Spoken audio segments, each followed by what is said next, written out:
आप देख रहे हैं श्री हरि कृपा आश्रम चैनल।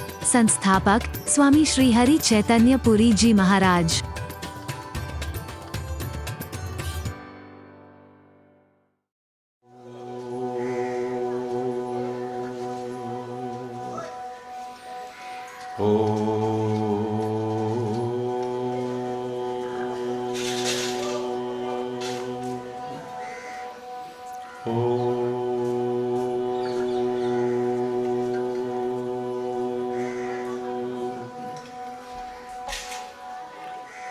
असतो मा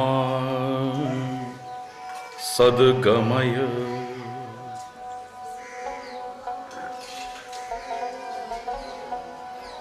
तमसो मा ज्योतिर्गमय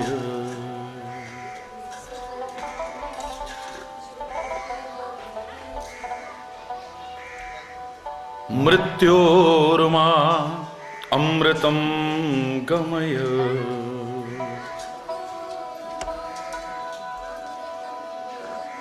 ओम शांति शांति शांति।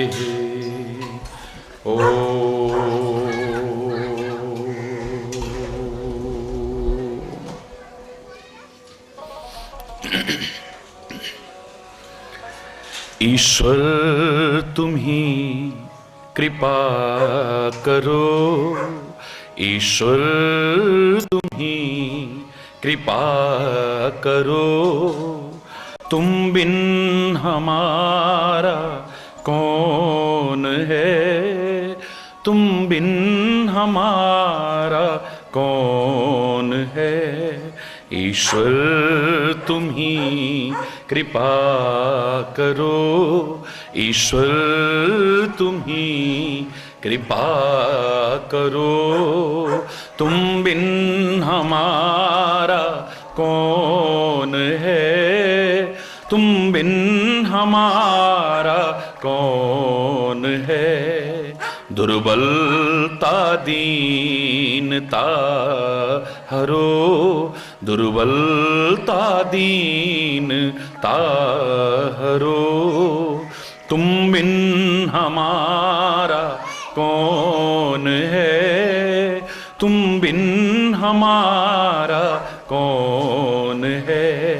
ईश्वर तुम ही कृपा करो, ईश्वर तुम ही। जग को रचाने वाला तू, बिगड़ी बनाने वाला तू, जग को रचाने वाला तू, बिगड़ी बनाने वाला तू, दुख को मिटाने वाला तू, दुख को मिटाने वाला तू, तुम बिन हमारा कौन है, तुम बिन हमारा कौन है। ईश्वर तुम ही कृपा करो, ईश्वर तुम ही, तुम बिन हमारा कौन है, तुम बिन हमारा कौन है। ईश्वर तुम ही कृपा करो, ईश्वर तुम ही। माता तू ही पिता, बंधु तू ही सखा,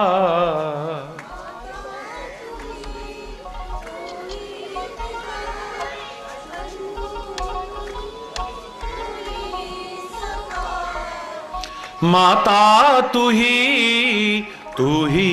पिता, बंधु तू ही सखा, माता तू ही पिता, बंधु केवल तुम्हारा आसरा, केवल तुम्हारा आसरा, तुम बिन हमारा कौन है, तुम बिन हमारा कौन है। ईश्वर तुम ही कृपा करो, ईश्वर तुम ही। जाएं तो जाएं हम किधर, तेरी शरण को छोड़कर। जाएं तो जाएं हम किधर, तेरी शरण को छोड़कर। कुछ भी नहीं आता नजर, कुछ भी नहीं आता नजर, तुम बिन हमारा कौन है, तुम बिन हमारा कौन है। ईश्वर तुम ही, ईश्वर तुम ही कृपा करो, कृपा करो, कृपा करो।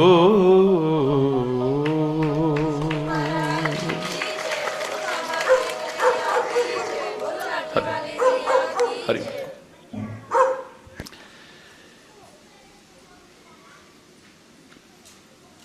हमारा कोई कर्म, कोई चेष्टा, कोई व्यवहार, कोई क्रिया ऐसी नहीं होनी चाहिए कि हम किसी की नजर में गिर जाएं।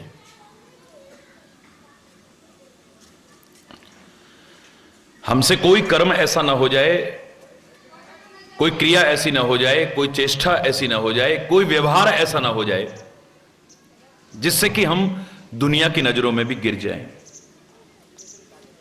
लेकिन दुनिया का अपना अपना नजरिया है। ये कई बार अच्छों को बुरा समझ जाते हैं, कई बार बुरों को अच्छा भी समझ जाते हैं। एक ही व्यक्ति 10 को अच्छा लगता है, 10 को बुरा लगता है। अब कैसे निष्कर्ष निकालें कि आदमी अच्छा है कि बुरा है? हर आदमी की अपनी अपनी सोच है, अपना अपना हर क्रिया को देखने का ढंग है, अपना अपना नजरिया है। ऐसे में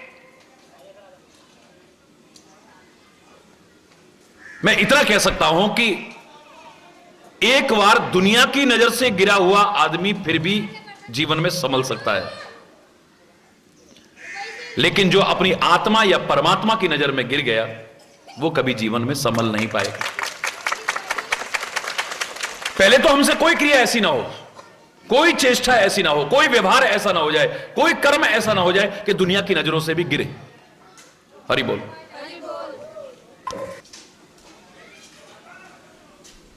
लेकिन ये दुनिया जो कह रही है वो सही हो, इनकी अच्छे और बुरे की क्या पहचान है? अभी आपके घर में गाड़ी खड़ी है और पड़ोसी आ गया, गाड़ी की जरूरत है, आपने मना कर दिया। हो सकता है गाड़ी खराब हो सकता है कोई परेशानी हो सकता है आपको भी कहीं जाना हो। अरे इतना बुरा आदमी है, घर में गाड़ी खड़ी करी, हमको मना कर दिया, आप बुरे हो गए। चाहे कितने अच्छे हो आप।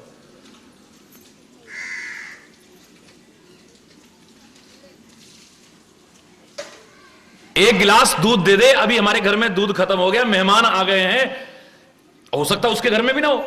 उसने कहा भाई दूध तो, अरे इतने बुरे ऐसा पड़ोसी भगवान किसे, इतने बुरे लोग।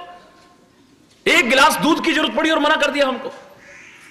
यानी आप एक गिलास दूध दे दो तो आप बहुत अच्छे आदमी हो, नहीं दिया तो आप।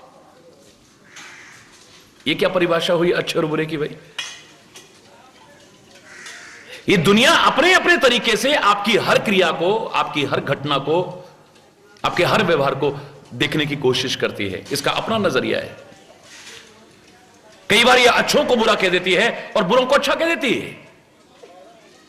ऐसे में अंत में निष्कर्ष यही निकलता है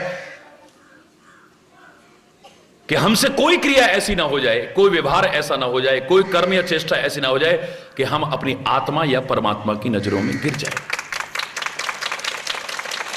अब दुनिया का तो यह हाल है। पुराने जमाने में किस्सा बहुत मशहूर था कि एक बाप और बेटा घोड़े पर बैठ करके जा रहे थे। गर्मी के दिन, लंबा सफर है। रास्ते में कुछ लोग मिल गए। उन्हें कहा, यार बताओ कैसे बेवकूफ आदमी हैं, कितने निर्दयी लोग हैं ये, कितने जालिम लोग हैं, बेजुबान पशु पर इतना वजन लाद रखा है, इनको तो शर्म है ही नहीं बिल्कुल भी। बताओ, दो दो इतने हट्टे कट्टे और उसके ऊपर बैठे हुए। अरे बेचारा, वो भी तो जानवर है। पिताजी बोले, बेटा देखो दुनिया क्या कह रही है। बेटा बोला, पिताजी दुनिया तो कहती रहती है, बहुत दूर जाना है, गर्मी का टाइम है, बेहतर है कि आप शांति से बैठ के चलते रहो, इनकी बातों में मत आओ। नहीं नहीं बेटा, दुनिया को भी देखना पड़ता है। तो ठीक है पिताजी, आप बैठे रहो, मैं उतर जाता हूं। बेटा उतर करके चलने लगा। अभी थोड़ी दूर गए तो फिर कुछ लोग मिल गए। उन्होंने कहा, बताओ हे भगवान, कैसा जमाना आ गया। पहले मां बाप कष्ट उठाते थे, बच्चों को सुख पहुंचाते थे, और बुढ़ा कितना बेशरम, बताओ, ऊपर बैठा हुआ है और बच्चा बेचारा पैदल जा रहा है इतनी गर्मी में। हे भगवान, कैसा जमाना आ गया, बताओ। पिताजी फिर कहने लगे, बेटा देखो दुनिया क्या कह रही है। कहा, पिताजी ये दुनिया कहती रहती है, आप बुजुर्ग हो, बैठे रहो आराम से, इनकी बातों में। नहीं बेटा, दुनिया को भी देखना पड़ता है। तो ठीक है पिताजी, फिर मैं बैठता हूं, आप उतर जाओ। थोड़ा आगे चले तो फिर लोग मिल गए। हे भगवान, कैसा घोर कलयुग आ गया। बुढ़ा बाप पैदल जा रहा है और बेशरम ऐसा हट्टा कट्टा होके और उसके घोड़े के ऊपर बैठा है। बताओ, तो शर्म है ही नहीं बिल्कुल भी। पिताजी फिर बोले, बेटा देखो दुनिया क्या कह रही है। बोले, पिताजी आपसे पहले ही कहा था, हम दोनों बैठे थे तो दुनिया को ऐतराज था, आप बैठे मैं उतर गया तो दुनिया को ऐतराज था, मैं बैठ गया आप उतर गए तो दुनिया को। अब एक ही तरीका है, दोनों पैदल चलते हैं। दोनों के दोनों पैदल चलने लगे। फिर आगे कुछ मिल गए। बताओ कैसे बेवकूफ लोग हैं, सवारी पास में और पैदल चले जा रहे हैं। कैसे बेवकूफ लोग हैं, सवारी पास में और पैदल चले जा रहे हैं। बेटा दुनिया क्या कह रही है। बोले, पिताजी अब तो एक ही काम बाकी रह गया, दो टांग तुम उठाओ घोड़े की और दो मैं उठाऊं, क्योंकि हम दोनों बैठे तो दुनिया को ऐतराज, आप बैठे मैं उतरा तो ऐतराज, मैं बैठा और आप उतर गए तब ऐतराज, हम दोनों पैदल चले तब भी दुनिया को चैन नहीं है। अब एक ही काम बाकी है, दो टांग तुम उठाओ दो मैं उठाऊं। अब बेचारे हट्टे कट्टे तो थे ही, उठा करके उसको चलने लगे। आगे लोग मिले, अरे देखो कैसे कैसे पागल दुनिया में। अरे घोड़े पे खुद बैठना था या उसको अपने ऊपर बैठाना था। तो ये दुनिया तो कहीं भी नहीं छोड़ेगी, इसलिए बेहतर है कि जो आपकी अंतरात्मा कहे उस मार्ग पर चलते चले जाओ। पहले तो कोशिश ऐसी न करो कि जानबूझ करके कोई ऐसा कर्म हो, कोई चेष्टा हो, कोई व्यवहार हो कि दुनिया की नजरों से भी गिरे। कोशिश करो, लेकिन दुनिया तो कहीं भी नहीं छोड़ेगी। तब क्या करें? ऐसे में अब मन की नहीं आत्मा की आवाज सुनना शुरू करो।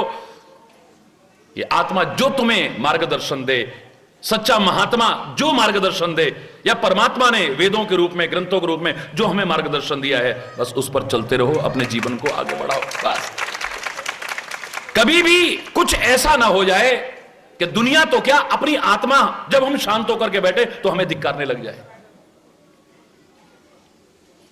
अपनी आत्मा और परमात्मा की नजर में कभी ना गिर जाए। और इन दोनों की नजर एक ही है, याद रखना, दोनों की नजर में फर्क नहीं है।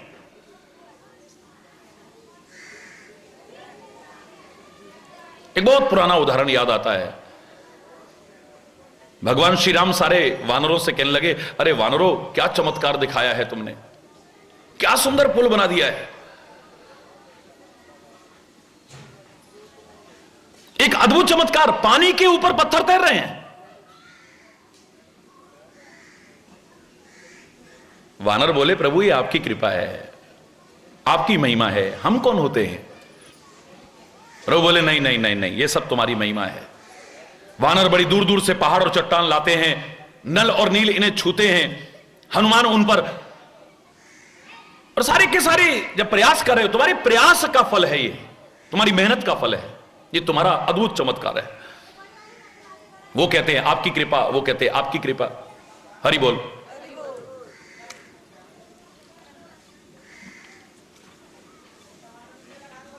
व्यर्थ के चिंतन में तो एक क्षण भी नष्ट नहीं करना चाहिए, व्यर्थ के वार्तालाप में एक क्षण भी नष्ट नहीं करना चाहिए, व्यर्थ की क्रियाओं में चेष्टाओं में एक क्षण भी नष्ट नहीं करना चाहिए, क्योंकि एक एक क्षण का अपना महत्व है। ये गया हुआ समय फिर वापस लौटने वाला हरगिज भी नहीं। हम इसके महत्व को नहीं जानते हैं। हमारे तो करते करते करते करते एक एक करके कितने साल निकल गए जीवन के। कभी झांक करके देखा हमने क्या पाया है और क्या खोया है?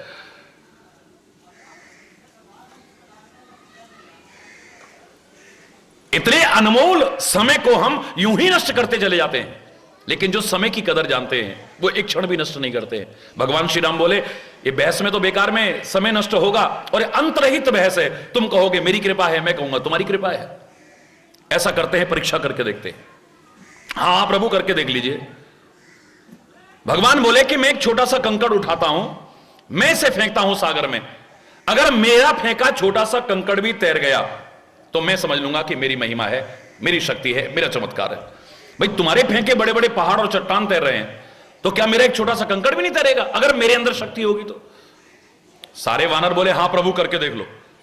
भगवान ने छोटा सा कंकड़ उठाया और उठा करके जैसे ही फेंका, क्योंकि मैं फेंकता नहीं किसी को इसलिए इधर रख देता हूं। भगवान ने क्या किया? खेल किया, लीला की। जैसे ही फेंका वहां तो हाहाकार मच गया। खोदा पहाड़, निकली चुईया। अरे हम तो इनको भगवान समझ के सेवा कर रहे हैं, ये तो हमसे भी गए गुजरे। हमारे फेंके बड़े बड़े पहाड़ और चट्टान भी तैर रहे हैं, लेकिन राम का फेंका तो छोटा सा कंकड़ भी डूब गया। ये तो डूबता ही डूबता चला जा रहा है।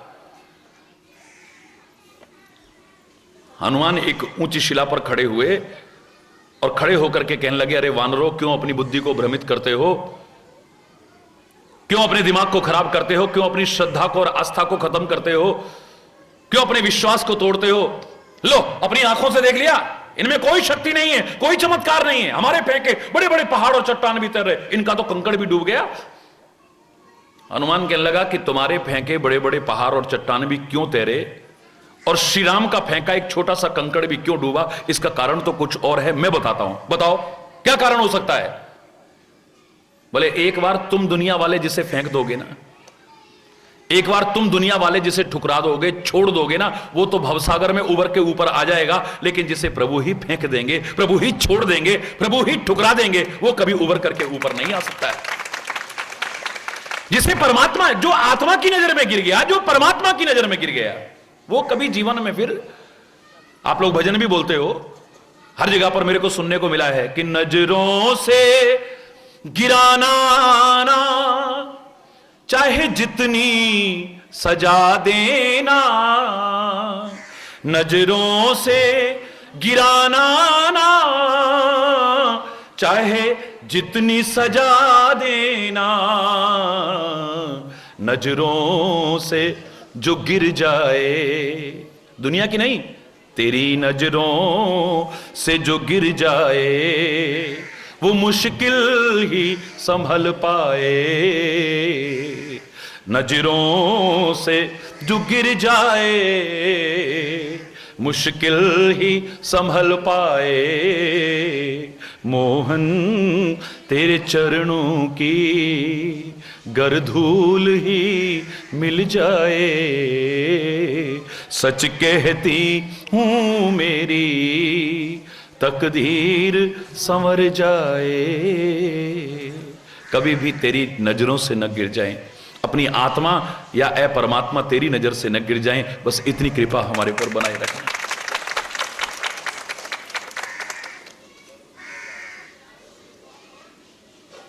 और अपने जीवन में एक एक क्षण का महत्व समझते हुए, एक एक क्षण का महत्व समझते हुए इसे सही उपयोग करने की कोशिश करो। समय मिला है तो, जीवन मिला है तो, श्वासें मिली हैं तो, साधन मिले हैं तो, मैं हमेशा कहा करता हूं, इसका भोग नहीं, खाली उपभोग नहीं, खाली उपयोग नहीं, इसका सदुपयोग करो। और सदुपयोग न कर सको, कम से कम दुरुपयोग करने की कोशिश मत करो। एक एक क्षण बड़ा अनमोल है। ये बाद में फिर पश्चाताप के अलावा हमारे हाथ में कुछ भी नहीं रहता है। अरे हमारा तो जीवन ऐसे ही निकल गया, हमारा तो टाइम ऐसे ही निकल गया, हम तो कुछ कर ही नहीं पाए, हम तो कुछ बन ही नहीं पाए। बाद में फिर हाय हाय के अलावा और कुछ नहीं रहता हाथ। गिलानी होगी, शर्मिंदगी होगी, पश्चाताप होगा, इसके अलावा हमारे हाथ में कुछ भी नहीं होगा। हालांकि हाय हाय करना कोई बुद्धिमत्ता नहीं है, समझदारी नहीं है। मैं तो कहा करता हूं जो बीत गया सो बीत गया, अब जो बचा है कम से कम इसी को संवार ले, इसी को बना ले। तो खाली उस पर भी हाय हाय करके क्या मिलेगा, पर करते हो फिर। Don't cry on split milk, दूध जो उबल करके गिर गया इस पर मत चिल्लाओ। उस महिला को कोई समझदार नहीं कहेगा हाय दूध उबल गया, हाय दूध उबल गया, हाय दूध उबल गया। मूर्ख है वो। समझदार कौन है? जो उबल गया सो उबल गया, जो बचा है इसको उतार ले वरना ये भी उबल जाएगा। जो बचा है इसे तो उतार ले वरना ये भी उबल जाएगा। जो निकल गया, जो निकल गया बीती ताही विसार दे, अब आगे की सुध ले। एक एक क्षण बड़ा अनमोल है। हम इसे क्यों नहीं समझ रहे हैं? सहज में मिला है हमें। एक साल की क्या कीमत है, देखते देखते आपके एक नया साल और निकल गया है। एक साल की क्या कीमत है, जरा उस बच्चे से पूछो, भगवान न करे जो फेल हो जाता है। भगवान सबको सफलता दे, मैं तो सबके लिए कामना करता हूं, लेकिन जो बच्चा फेल हो गया हो उससे पूछो जरा एक साल की क्या कीमत है। मुंह दिखाने लायक नहीं रहता है। अपने से छोटी क्लास के जब बगल में बैठते हैं ना, उसके मन में, चाहे उनके मन में कोई बुरी भावना नहीं आ रही है, लेकिन इसके मन में क्या हीन भावना आती है वही जानता है। और अपने साथ वाले जो आगे निकल गए, कभी वो मिलते हैं, चाहे उनके मन में बुरी भावना नहीं आएगी, लेकिन इसके दिल में क्या गुजरती है यही जानता है। एक साल अनमोल, इसकी क्या कीमत है उस विद्यार्थी से पूछो जो असफल हो गया हो, जिसका साल बेकार हो गया हो। और एक साल तो बहुत बड़ी बात है, एक महीने की कीमत अपनी उस माता से, उस बेटी से, उस बहन से पूछो जिसने 8 महीने अपने गर्भ में अपने बच्चे को रखा हो और 8 महीने बाद भगवान न करे कुछ गलत हो जाए, 1 महीना और निकल जाता ठीक ठाक। 8 महीने जिसने कष्ट उठाए हो और 1 महीना रह गया, खाली 1 महीना, और उसमें अचानक प्रसव पीड़ा हो जाए या कुछ दुर्घटना हो जाए, क्या होता है ये वो जानती है, तुम नहीं समझोगे इसे। 1 महीना भी बहुत दूर की बात है, 1 दिन की कीमत क्या है जरा दिहाड़ी मजदूर से पूछो, जो सारा दिन कमाता है और शाम को अपना और अपने परिवार का पेट पालने के लिए व्यवस्था करता है। अगर किसी वजह से उसको उस दिन मजदूरी नहीं मिली, काम नहीं मिला, क्या होगा? हम तो खाते भी हैं, फेंकते भी हैं, बर्बाद भी करते हैं भगवान के स्वरूप इस अन्न को, लेकिन उससे पूछो जिसके बच्चे आज एक एक दाने के लिए तरस रहे हैं, सारा दिन मेहनत करके शाम को कमा के ले जाता है, तब उनके बच्चों का पेट भरता है। आपने कहीं चक्का जाम लगा दिया तो बेचारे को आज मजदूरी नहीं मिली, आज हड़ताल हो गई बेचारे को मजदूरी नहीं मिली, आज बारिश हो गई मजदूरी नहीं मिली, क्या होगा सोचो। 1 दिन की क्या कीमत है उससे पूछो जो 1 दिन का कमाता है और खाता है। 1 दिन भी बहुत बड़ी बात है, 1 घंटे की क्या कीमत है।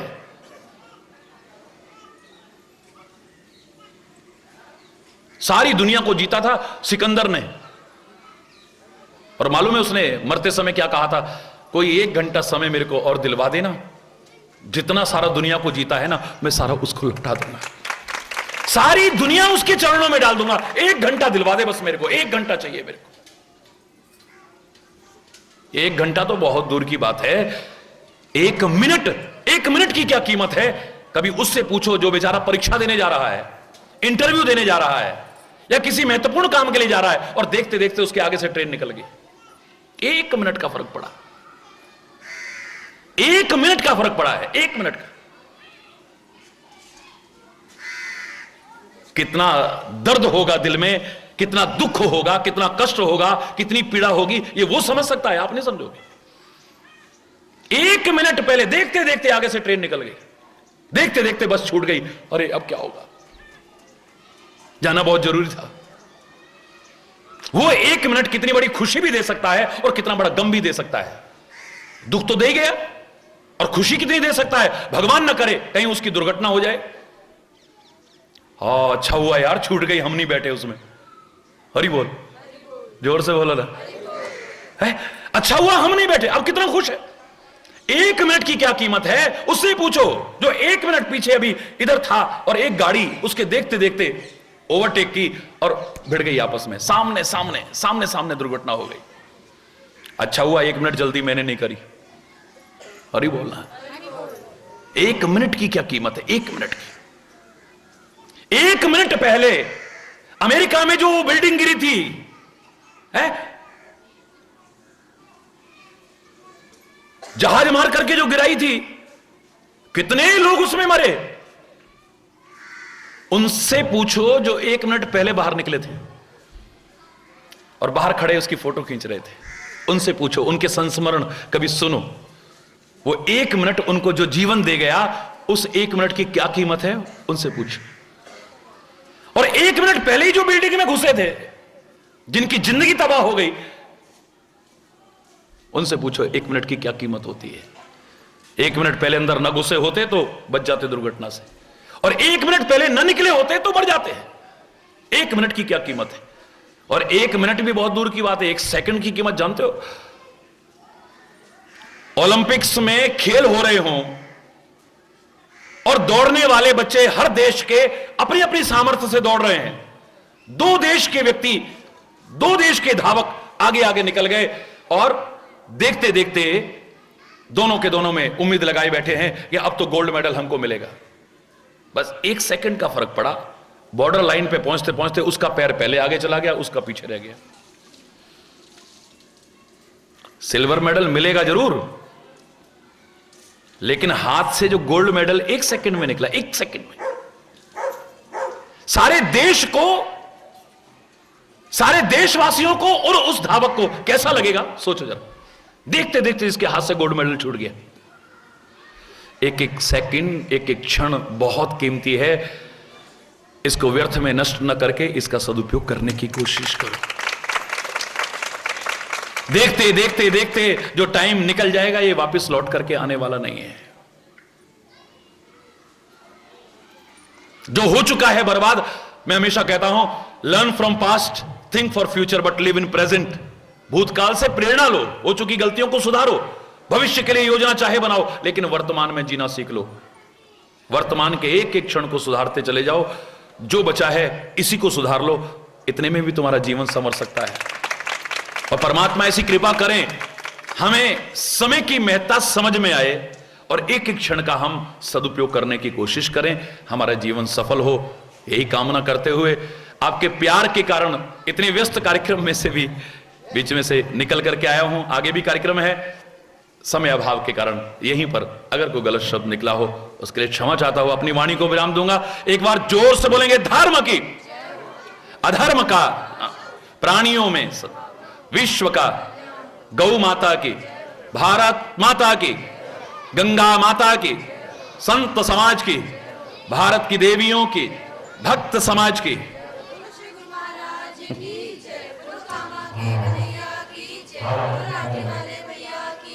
बोलो वृंदावन बिहारी लाल की जय। जय श्री राधे